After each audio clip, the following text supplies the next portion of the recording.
Hey, what's up, everybody? This is Matt from Brooko. Yo, it's Ivory. What's up? What's up? What's up? No, so today, everybody, we're talking about mental health. Just like a quick conversation, about mental health, especially men's mental health, man. It's something that a lot of people don't like to talk about, and it's not one of those kind of corny conversations. People talk, man. As a man, you got to know how to cry.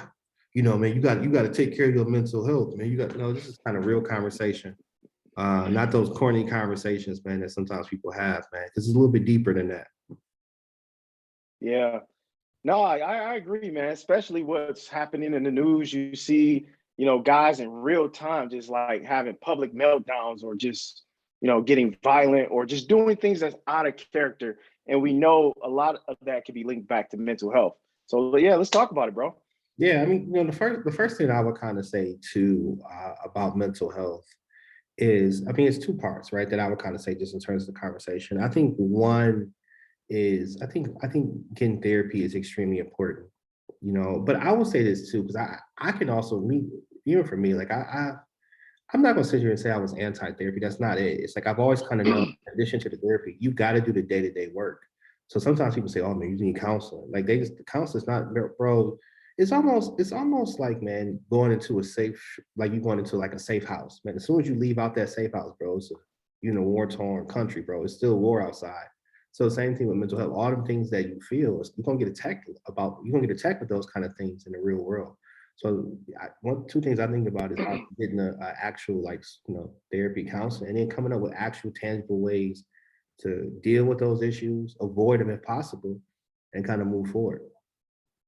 Yeah, no, I think you're right about that. And I mean, it's a stigma in especially the black community, but I think across with men, we just have that pride. We just sometimes feel like, I can do this, I got this, and oh, I'm good. I don't need help because it can be seen as a sign of weakness.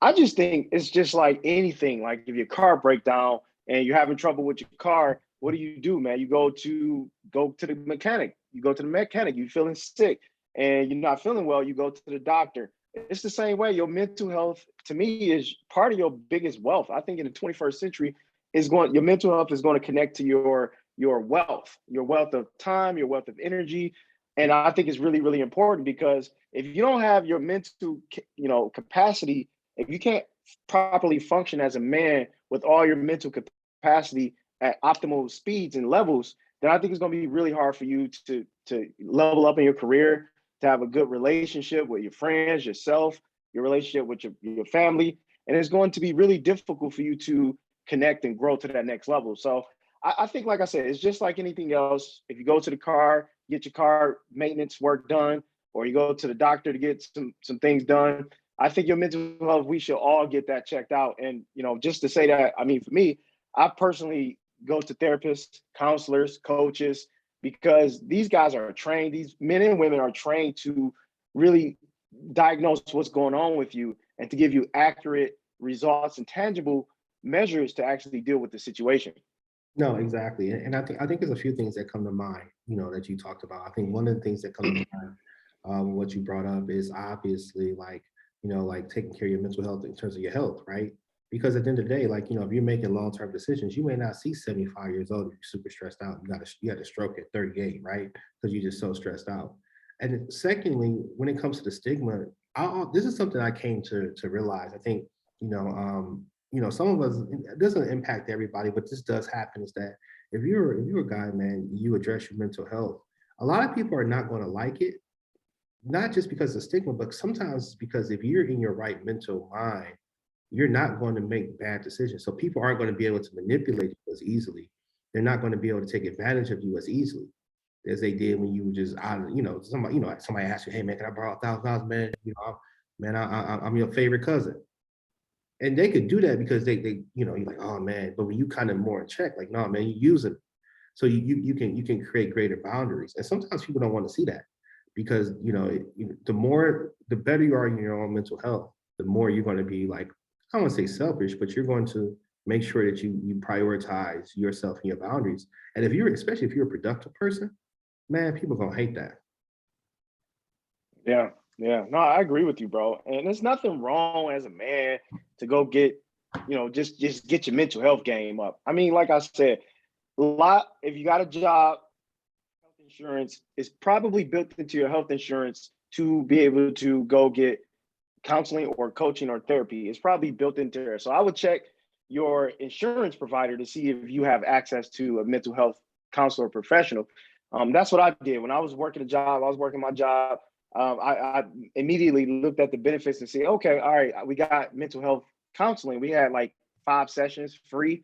And I took advantage of that. And I'll tell you a little bit about the results. I was going through a difficult time in my life, and I really needed somebody other than my friend or family member or a trusted person to really talk about this and to give me tangible skills, because some of the times we try to lean on our friends, our family to kind of help us like talk things out and walk things out, but they don't have the skill set. They don't have the tools, the training, the expertise to kind of really give you the resources that you need to give you the actual game plan and pathway to actually get out of that. So sometimes it's best to just go to a pro. Plus, I mean, let's keep it real. Your friends and family, they don't want to hear all your stuff all the time. Yeah. So case in point, I went to a therapist to deal with an issue that I was going through. It was a life issue I was going through at that time. And this person was able to diagnose the situation, give me a clear cut, like really understand what I was saying, because I was just talking. I had a lot to come out of my mouth, and this person understood what I was saying.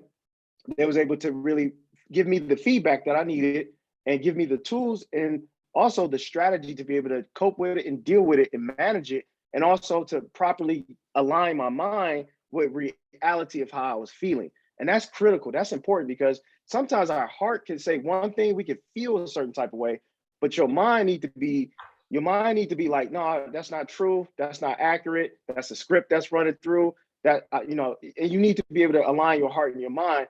And that's what this professional was able to do for me. And it took me a few months to get out of that situation, but I eventually got out of it. And I credit a lot of that. I mean, I did the work for sure, but I credit a lot of it was through having somebody that was trained to help me deal with it. Yeah, and the last thing I would say too is like for me, it's been more continuous counseling. I think is me going against like some of the labels, like especially if it's a guy, man, you might get labeled a lot of negative things, and you know, sometimes I know, and then going to a counselor kind of say, no, like this person said this because they were trying to do X, Y, Z has really been helpful for me. You know, you hear all kind of stuff about yourself. Some stuff may be true, but some stuff may just be over exaggeration. And you need to kind of know that, oh man, you know what, like you're a horrible person and you're selfish. And you're like, oh man. And then you talk to the counselor section, like, man, they just mad because you didn't give them $1,000. And you like, and, you internalize all that. Like, oh, this person's just mad at me because they had access to me in this spot and they don't have that anymore. And now they're mad. So it's like, I think it's Yeah. extremely important, man. Anything else you want to say in closing? Hey, ain't no shame in getting mental health help, some help with that. There's no shame in that. We just got out of, well, we're still in a pandemic, but we've been through a lot these last couple years.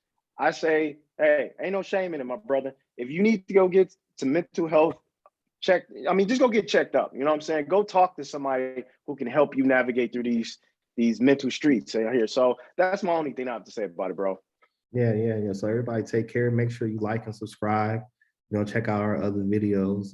Like I said, we post, we post stuff every week, or, so just make sure if there's a conversation you want to see us have, just post it in the comments and we'll definitely follow up. Take care, everybody.